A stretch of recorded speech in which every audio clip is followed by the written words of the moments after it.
Bismillahirrahmanirrahim. Assalamu alaikum. This is your chemistry teacher, Mohammad Zubair Khan Ghori.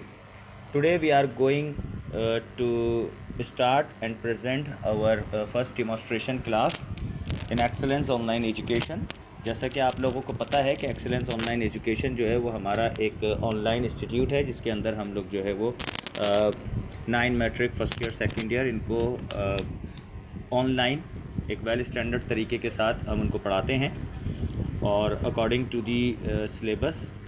इसमें हम syllabus भी complete कराते हैं, 10 ईयर भी कराते हैं, फिर गैस पेपर हों या इसके अलावा कुछ इंपॉर्टेंट क्वेश्चंस हों, सारी चीज़ें जो है वो ईच एंड एवरीथिंग इंशाल्लाह ताला हम यहाँ आपको कराएंगे। ओके,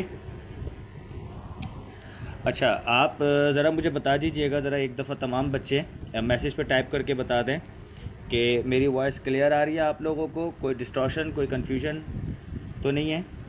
वालेकुम अस्सलाम जैन बेटा, ज़रा आप लोग तमाम बच्चे बता दें, फिर हम अपनी क्लास को आगाज़ कर देंगे। क्या मेरी वॉइस क्लियर है?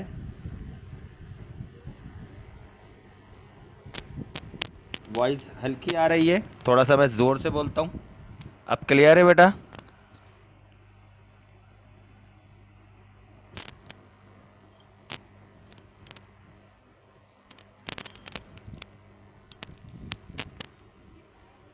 ओके बेटा, आवाज़ क्लियर है। ठीक है, मैंने इस वक्त नेट कनेक्शन को भी ज़रा अपना करेक्ट कर लेता हूँ मैं। यस, मेरे पास इंटरनेट के पूरे सिग्नल आ रहे हैं। ठीक है बेटा, मैं जो है वो अपनी क्लास का आगाज़ करता हूँ और मैं ज़रा माइक को करीब कर लेता हूँ ताकि आप लोगों को आवाज़ मेरी बिल्कुल लाउड एंड क्लियर आ जाए। ठीक है, ओके। अच्छा, इसके साथ साथ जो है वो एक और बात वो ये कि हम अपनी इस क्लास को रिकॉर्ड करते हैं। ठीक है, ऐसा होता है कि बसा औकात बाज़ बच्चों का इंटरनेट कनेक्शन में प्रॉब्लम हो जाती है, बाज़ दफ़ा ऐसा होता है कि बीच में आवाज़ कट हो जाती है। ये इंटरनेट प्रॉब्लम तो पूरे कराची ने फेस किया है, ठीक है, बल्कि ऑल ओवर दी पाकिस्तान ऐसा हुआ है कि नेट के सिग्नल डाउन हो जाते हैं। तो ऐसी सूरत में हमारे पास रिकॉर्डिंग जो लेक्चर होते हैं उससे जो है वो हम अपनी क्लास के अंदर जो जो पॉइंट्स या जो जो मटेरियल हमसे मिस हो जाते हैं वो रिकॉर्डेड लेक्चर में हमको वापस हासिल हो जाते हैं। ठीक है बेटा, तो हम अपनी क्लास का आगाज़ करते हैं। हमारी क्लास का आगाज़ होने जा रहा है। हम लोग केमिस्ट्री की डिमॉन्स्ट्रेशन कर रहे हैं, डेमो क्लास ले रहे हैं। सबसे पहले तो मैं यहाँ पर मेंशन कर देता हूँ कि मैट्रिक क्लास की केमिस्ट्री है। आपको पता है कि पहले केमिस्ट्री जो है वो सिर्फ 9th क्लास में हुआ करती थी, लेकिन अब जो है वो मैट्रिक और 9th दोनों में ये सब्जेक्ट हाफ हाफ डिवाइडेड हो चुके हैं। और 9th क्लास में आप लोगों ने चैप्टर 1 से लेके 10 तक पढ़े थे, और वो कोविड की वजह से चैप्टर 10 जो है वो कम्प्लीटली रिड्यूस हो गया था, तो आपने 9 चैप्टर पढ़े थे। लेकिन राइट नाउ अभी आप लोग जो केमिस्ट्री के अंदर चैप्टर पढ़ेंगे वो आप चैप्टर 11 से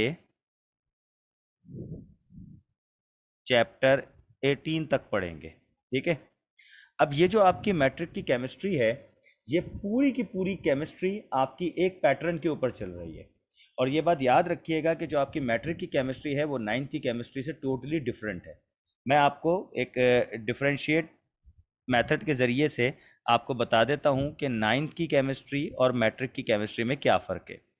9th की केमिस्ट्री के अंदर आपने कुछ लॉस पढ़े थे, जैसे कि आपने चैप्टर नंबर 2 से देखना शुरू कर दिया था। Law of conservation of mass, law of multiple proportion, law of constant composition, law of reciprocal proportion. फिर उसके बाद आपने एच लैंडोर्ड एक्सपेरिमेंट भी पढ़ा था।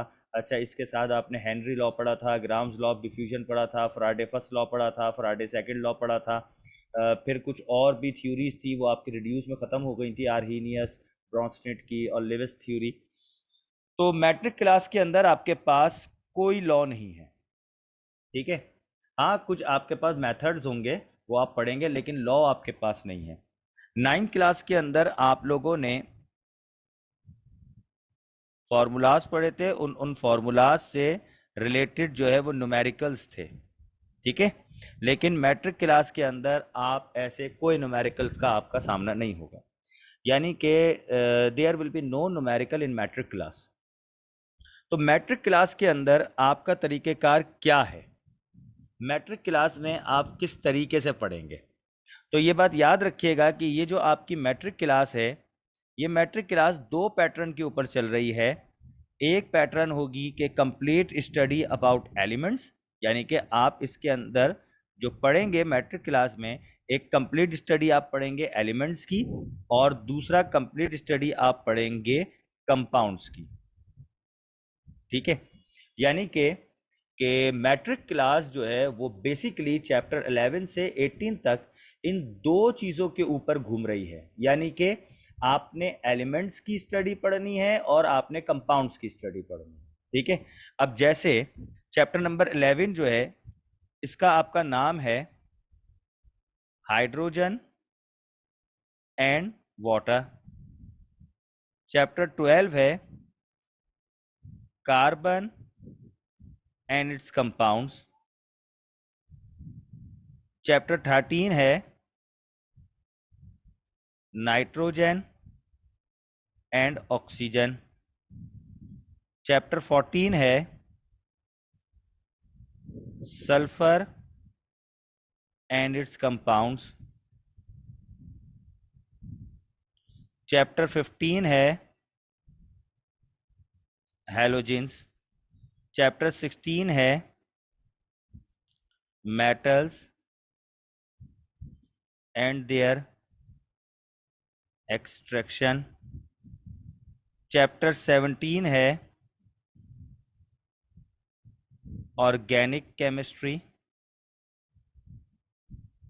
चैप्टर 18 है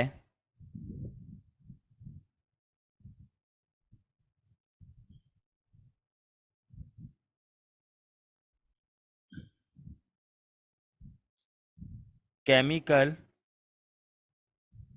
इंडस्ट्रीज। अब ज़रा आप गौर से देखिएगा कि ये जो आपके 18 चैप्टर्स हैं, जिसमें से 1 से लेके 10 तक का ताल्लुक आपकी 9th क्लास में था, और अब तो आपकी 9th क्लास की केमिस्ट्री की बुक भी चेंज हो चुकी है। लेकिन आप लोगों की मैट्रिक क्लास की कोई बुक चेंज नहीं हुई है, आप लोगों ने वही बुक पढ़नी है, और आपने चैप्टर 11 से लेके 18 तक पढ़ना है। तो चैप्टर 11 में आप एक एलिमेंट के बारे में पढ़ेंगे जिसका नाम है हाइड्रोजन, और एक कंपाउंड के बारे में पढ़ेंगे जो हाइड्रोजन से ही मिलके बना है, यानी कि वाटर।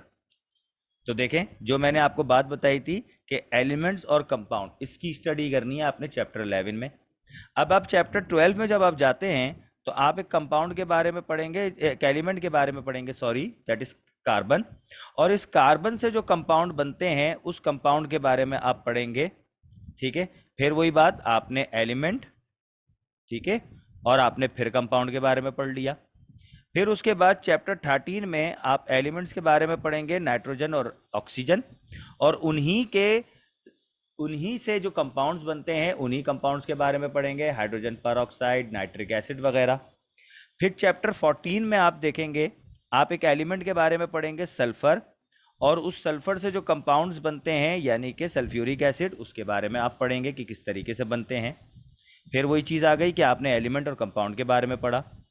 चैप्टर 15 के अंदर आप हैलोजेंस के बारे में पढ़ेंगे। हम सब जानते हैं कि हैलोजन जो है वो ग्रुप 7 का नाम है, और ग्रुप 7 में फ्लोरीन, क्लोरीन, ब्रोमीन, आयोडीन, इन एलिमेंट्स के बारे में आप पढ़ेंगे। और फिर ये फ्लोरीन किस तरीके से बना और क्लोरीन किस तरीके से बना, इस क्लोरीन से बनने वाला कंपाउंड HCl वो किस तरीके से बनता है।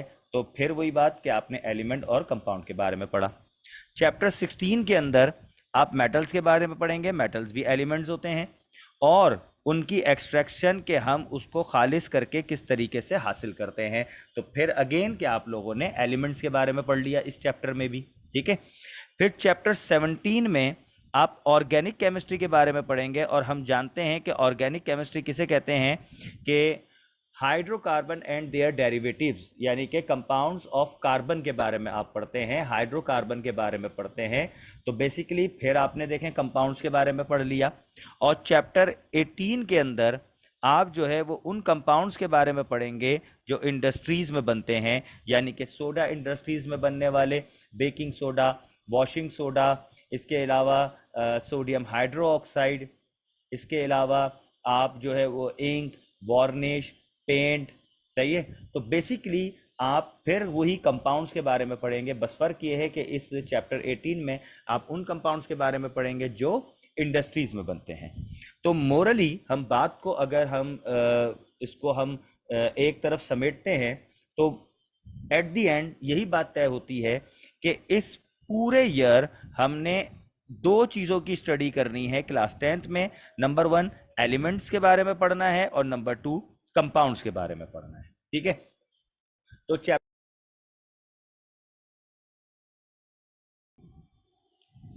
Okay, I am going to share again. आवाज़ आ रही है ना बेटा आप लोगों को मेरी? ठीक है बेटा, तो फिर वापस हम लोग जो दोबारा कनेक्ट होते हैं वो जी, बात ये हो रही थी कि आप जो है वो इस मैट्रिक क्लास के अंदर 10th क्लास के अंदर यही एक पैटर्न लेके चलेंगे कि आप एलिमेंट्स के बारे में पढ़ेंगे और कंपाउंड्स के बारे में पढ़ेंगे। बस फ़र्क ये है कि हर चैप्टर में एलिमेंट्स और कंपाउंड्स चेंज होते जाएंगे। अब हम इसको किस तरीके से पढ़ेंगे इसका भी एक प्रॉपर पैटर्न है। मिसाल के तौर पे जब हम एलिमेंट्स की स्टडी करते हैं तो मैं आपको यहाँ शो कर देता हूँ। तो एलिमेंट्स की स्टडी करते वक्त हमें कुछ बेसिक कॉन्सेप्ट मालूम होने चाहिए जो आपने 9th क्लास में पढ़े हैं। मिसाल के तौर पे you have to know about what is matter, what is element, what is atom, what is compound. ठीक है, सिंबल्स किसे कहते हैं, फॉर्मूला क्या होता है, ये सारी चीज़ें हमें बेसिक मालूमात होनी चाहिए 9th क्लास में। तो इसलिए जब हम मैट्रिक क्लास का इब्तिदा करेंगे मैट्रिक क्लास की, तो सबसे पहले हम ये बेसिक कॉन्सेप्ट को एक दफ़ा रिवाइज करेंगे ताकि आप लोगों ने 9th क्लास में जो ये बेसिक कॉन्सेप्ट पढ़े हैं तो ये रिकॉल हो जाएं, और अगर आप लोगों के जहन से ये थोड़ा सा मिस हो गए हैं या थोड़ी सी इसकी एक्सप्लेनेशन आप लोग जो है वो भूल गए हैं तो वो दोबारा से रिकॉल हो जाए। ठीक है जी। दूसरी चीज़ ये है कि हम जो है जब एलिमेंट्स की तरफ आएंगे, यानी कि हमारी आधी केमिस्ट्री एलिमेंट्स के ऊपर है तो आधी केमिस्ट्री हमारी कंपाउंड्स के ऊपर है मैट्रिक क्लास में। तो इन एलिमेंट्स के मुतालिक जब हम पढ़ेंगे, इस वक्त जैन ने कहा है बेसिक कॉन्सेप्ट रिवाइज करा दीजिएगा क्योंकि हमारे टीचर ओके ठीक है, यानी कि आप लोगों ने 9th क्लास के अंदर चलें बेसिक कॉन्सेप्ट आपको रिवाइज करा देंगे। जैसा मैंने आपको कहा है कि अभी तो एक डिमॉन्स्ट्रेशन क्लास है ये, ताकि मैं आपको एक मैट्रिक क्लास का डेमो दे दूँ। तो जब आप प्रॉपर तरीके से हमारी क्लासेस स्टार्ट होंगी तो सबसे पहले हमारे जो अर्ली पीरियड्स होंगे तो उसके अंदर हम बेसिक कॉन्सेप्ट ही पढ़ेंगे, यानी कि केमिस्ट्री की डेफिनेशन क्या होती है, एलिमेंट्स किसे कहते हैं, कंपाउंड क्या होते हैं, एटम क्या है, सिंबल क्या है, फार्मूला क्या है, केमिकल रिएक्शन किसे कहते हैं, केमिकल इक्वेशंस किसे कहते हैं।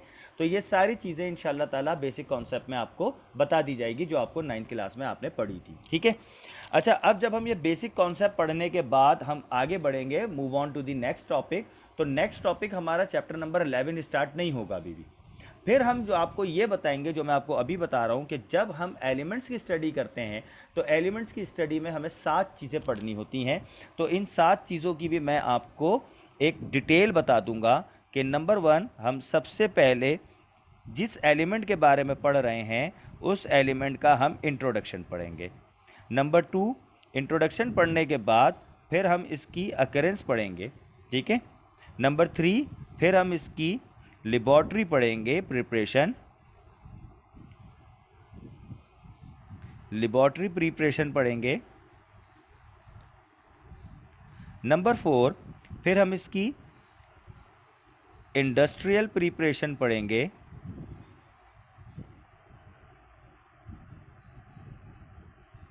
नंबर 5 फिर हम इसकी फिजिकल प्रॉपर्टीज़ पढ़ेंगे। नंबर 6 फिर हम इसकी केमिकल प्रॉपर्टीज़ पढ़ेंगे। नंबर 7 एंड लास्ट इज हम इसकी यूजेस पढ़ेंगे।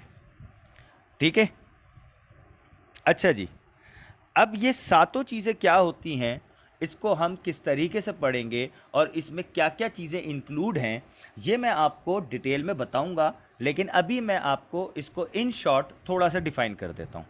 ठीक है, तो यही चीज़ें अभी हमारे एक स्टूडेंट की तरफ से सवाल भी यही आया है, तो मैं बेटा ये चीज़ें अभी आपको थोड़ा सा डिफ़ाइन कर देता हूँ। ठीक है, इंट्रोडक्शन के अंदर हम ये देखते हैं कि जो भी हमारा एलिमेंट है उसकी हम समझे आम जुबान में हम ये कहें कि इसकी हम थोड़ी सी हेलो हाई कर देंगे।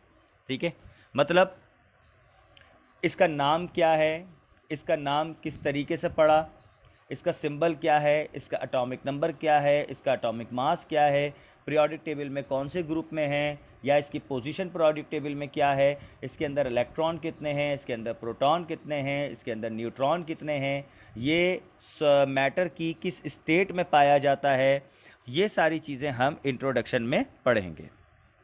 ठीक है बेटा। तो यानी कि इंट्रोडक्शन के अंदर हम उसकी एक बुनियादी तारुफ लेंगे, हम उसका नाम कैसे पढ़ा। जैसे लेट सपोज अगर मैं पहला चैप्टर स्टार्ट करता हूँ हाइड्रोजन, तो मैं ये देखूँगा कि हाइड्रोजन का नाम हाइड्रोजन कैसे पड़ा, इसको दरियाफ्त किसने किया, हाइड्रोजन का सिंबल क्या है, इसका atomic number, atomic mass, electron, proton, neutron क्या है, पोजीशन इन पीरियोडिक टेबल क्या है, इसके अलावा ये किस फॉर्म में हमें मिलती है।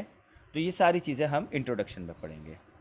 सेकंड थिंग इज़ अकरेंस, ये हम पढ़ेंगे इसमें कि ये कहाँ पाया जाता है, किस हालत में पाया जाता है, कितनी % में पाया जाता है। जैसे अगर हम हाइड्रोजन के बारे में पढ़ेंगे तो हम पढ़ेंगे कि वाटर में हाइड्रोजन की क्या % है, यूनिवर्स की जो कंपोजिशन में उसमें हाइड्रोजन कितना % है, हाइड्रोजन कौन से नंबर पे अबंडेंट एलिमेंट होता है, ज़्यादा कसीर मिकदार में पाया जाता है, ये हमें नेचर में किस स्टेट में मिलता है, फ्री या कंबाइन, ये सारी चीज़ें हम अकरेंस में पढ़ेंगे, यानी कि कहाँ पाया जाता है। लेबॉर्ट्री प्रिपरेशन और इंडस्ट्रियल प्रिपरेशन, इन दोनों का मतलब तो है बनाना, जैसे प्रिपरेशन का मतलब आप सब जानते हैं। तो what is the main difference between the laboratory and the industrial preparation.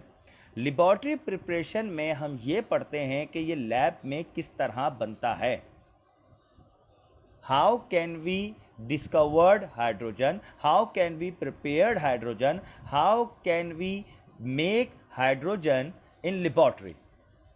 Hydrogen laboratory में किस तरीके से बनता है, ऐसा कौन सा केमिकल रिएक्शन है जिसके ज़रिए से लैब में मैं हाइड्रोजन गैस बना सकता हूँ, या ऐसा कौन सा मेथड है जिसके ज़रिए से मैं इस एलिमेंट को लैब के अंदर प्रिपेयर कर सकता हूँ, वो लेबॉर्ट्री प्रिपरेशन कहलाती है। इंडस्ट्रियल प्रिपरेशन का मतलब ये है कि what are the methods in which we can prepare this element in bulk quantity, कि वो कौन से मेथड हैं या वो कौन से मेथड्स हैं जिसके ज़रिए से मैं उस एलिमेंट को ज़्यादा मिकदार में बना सकता हूँ, या हम इसको यूँ कहें कि इंडस्ट्री में ये किस तरह बनती है। और ये बात आप और मैं अच्छी तरीके से जानते हैं कि कोई भी चीज़ जब इंडस्ट्री में बनती है तो वो बल्क क्वांटिटी में बनती है, ज़्यादा मिकदार में बनती है। और ये बात हकीकत है कि जब आप किसी चीज़ को ज़्यादा मिकदार में बनाते हैं तो you have to change your method, तो आपको अपना मेथड चेंज करना पड़ता है। घर में रोटी बनाएंगे तो उसका एक अलग तरीक़ेकार है, लेकिन अगर कोई रोटी तंदूर पे बना रहा है बाहर बेचने के लिए तो उसका मेथड अलग है। घर में आप पराठा बनाते हैं तो उसका मेथड अलग है, लेकिन वही पराठा अगर आप बाहर से किसी होटल से बना रहे हैं या वहाँ से ख़रीद के खा रहे हैं तो उसके बनाने का मेथड बिल्कुल डिफरेंट है। क्योंकि जितनी देर में आप एक पराठा बनाते हैं तो आप देखते होंगे कि बाहर जो है वो किसी पठान के होटल में उतनी देर में वो 20, 23, 25 पराठे बना लेगा। जितनी देर में आपकी अम्मी घर में 5 रोटियां बनाती हैं उतनी देर के अंदर एक तंदूर वाला 150, 200 रोटियां बना लेगा। क्यों? क्योंकि उसका मेथड अलग है, आपका मेथड अलग है। आपकी अम्मी अगर बर्गर बना रही हैं और बनाती हैं वो कि 5 बर्गर बनाती हैं, तो जो रोज़ाना की बेसिस पर बर्गर बना रहा है तो वो इतनी देर के अंदर 100, 150, 200 बर्गर बना लेगा। क्यों? क्योंकि आपके घर में जो मेथड यूज़ हो रहा है वो डिफरेंट है और जो मेथड कमर्शियली तौर पर यूज़ हो रहा है वो टोटली डिफरेंट है। ओके, क्लियर हो गई बात। फिजिकल प्रॉपर्टीज़ के अंदर और केमिकल प्रॉपर्टीज़ में हम उस एलिमेंट की खासियत पढ़ते हैं। फिजिकल प्रॉपर्टीज़ का मतलब होता है वो प्रॉपर्टीज़ जो हमें ज़ाहिरी तौर पर नज़र आएँ, मतलब इसका कलर कैसा है, इसका टेस्ट कैसा है, इसकी खुशबू कैसी है, ये हार्ड है कि सॉफ्ट है, यानी कि hardness and softness of the material. इसके अलावा हम ये देखते हैं कि इसका मेल्टिंग पॉइंट क्या है, बॉइलिंग पॉइंट क्या है, ठीक है, ये पानी में सॉल्युबल है या नहीं, ये सारी चीज़ें फिजिकल प्रॉपर्टीज़ में आती हैं। And the chemical properties shows that कि वो एलिमेंट किसी दूसरे एलिमेंट या दूसरे कंपाउंड के साथ मिलकर केमिकली क्या रिएक्शन करेगा। जैसे अगर मैं हाइड्रोजन की बात कर रहा हूँ तो हाइड्रोजन अगर मेटल के साथ मिलता है तो क्या करेगा, हाइड्रोजन अगर ऑक्सीजन के साथ मिलता है तो क्या करेगा, हाइड्रोजन अगर सल्फ़र के साथ मिलता है तो क्या करेगा। तो ये कहलाती हैं केमिकल प्रॉपर्टीज़। इसका मतलब फिजिकल प्रॉपर्टीज़ वो जो ज़ाहिरी तौर पर नज़र आ रही हैं, केमिकल प्रॉपर्टीज़ वो कि वो केमिकली किसी दूसरे एलिमेंट या कंपाउंड के साथ रिएक्ट करके क्या प्रोडक्ट बनाएगा, वो केमिकल प्रॉपर्टीज़ कहलाती हैं। Okay fine. And the last is uses. Uses के अंदर हम ये पढ़ते हैं कि जो हमारा टॉपिक है, जिस एलिमेंट्स के हम बारे में पढ़ रहे हैं, जिस एलिमेंट के बारे में हम पढ़ रहे हैं, उसकी क्या इस्तेमाल है, वो किन किन इस्तेमाल में आती है, उसका हम क्या क्या इस्तेमाल कर सकते हैं, what are the uses of that particular element. Okay fine. तो हम इन एलिमेंट्स की 7 हेडिंग्स पढ़ेंगे, तब जाके हम किसी एक एलिमेंट की कंप्लीट स्टडी पढ़ लेंगे। फिर हम मूव होंगे अपने अगले टॉपिक की तरफ, वो है कंपाउंड। फिर उस कंपाउंड की कुछ हेडिंग्स होती हैं कि वैसे वो बनता किस तरह है, किस प्रोसेस के तहत बनता है, उसकी क्या यूजेस हैं, ये सारी चीज़ें हम कंपाउंड में पढ़ेंगे। ठीक है। लेकिन कंपाउंड का इंट्रो इतना ज़्यादा नहीं होता जितना हम एलिमेंट का पढ़ते हैं। कंपाउंड की अकरेंस इतनी ज़्यादा नहीं होती जितनी डीपली हम एलिमेंट की पढ़ते हैं। कंपाउंड की फिजिकल एंड केमिकल प्रॉपर्टीज़ पढ़ते हैं, लेकिन मोस्ट प्रोबेबली जितना हम कंपाउंड के मुतालिक उसकी प्रिपरेशन पढ़ते हैं कि वो किस तरीके से बनता है, उसकी क्या यूजेस हैं, तो वो हम इस पूरे चैप्टर के अंदर, इस पूरी बुक के अंदर, इस पूरे साल के अंदर हम वो पढ़ने जा रहे हैं। ओके। तो ये जो है वो मैंने आप लोगों को एक इंट्रो दिया केमिस्ट्री का। इस केमिस्ट्री में हम पूरे ईयर इंशाअल्लाह ताला एलिमेंट्स और कंपाउंड्स के गिर्द घूमते रहेंगे और एलिमेंट्स और कंपाउंड्स की एक डिटेल डिस्क्रिप्शन, एक डिटेल एक्सप्लेनेशन होगी और हम इसकी एक मुकम्मल स्टडी पढ़ेंगे अकॉर्डिंग टू आवर सिलेबस। ठीक है। तो now I am going to stop recording. अगर आप लोगों को कोई क्वेश्चन है तो फिर आप मुझसे वो पूछ सकते हैं and I will give you इंशाअल्लाह ताला उसके मैं आपको आंसर दे दूंगा। तो अभी मैं स्टॉप कर रहा रिकॉर्डिंग। अच्छा, ये हमारा एक तरीक़ेकार है कि हम जो है क्लास को इस पेन टच के ऊपर हम यहाँ पढ़ाते हैं ताकि आप लोगों को प्रॉपर तरीके से एक कलरफुल माहौल के अंदर आपको ये पूरा का पूरा लेक्चर समझ में आए। फिर उसके बाद हम इसकी रिकॉर्डिंग करते हैं और इस रिकॉर्डिंग को हम जो है वो अपने यूट्यूब चैनल पे अपलोड करके आप लोगों को उसका लिंक फ़ौरन भेज देते हैं। ठीक है। अच्छा, इसके बाद आप लोगों को जो क्वेश्चंस होते हैं तो हम रिकॉर्डिंग को स्टॉप कर देते हैं, क्योंकि रिकॉर्डिंग फिर बहुत ज़्यादा बड़ी हो जाती है, तो फिर वो अमूमन बच्चों से देखी नहीं जाती। तो फिर जो आप लोगों के क्वेश्चन होते हैं वो फिर हम उस क्वेश्चन का आंसर करते हैं। So okay, I will going to stop my recording. अपना फीडबैक दीजिएगा और कोई सवाल हो तो सवाल पूछ लीजिएगा। अस्सलाम वालेकुम वरहमतुल्लाह।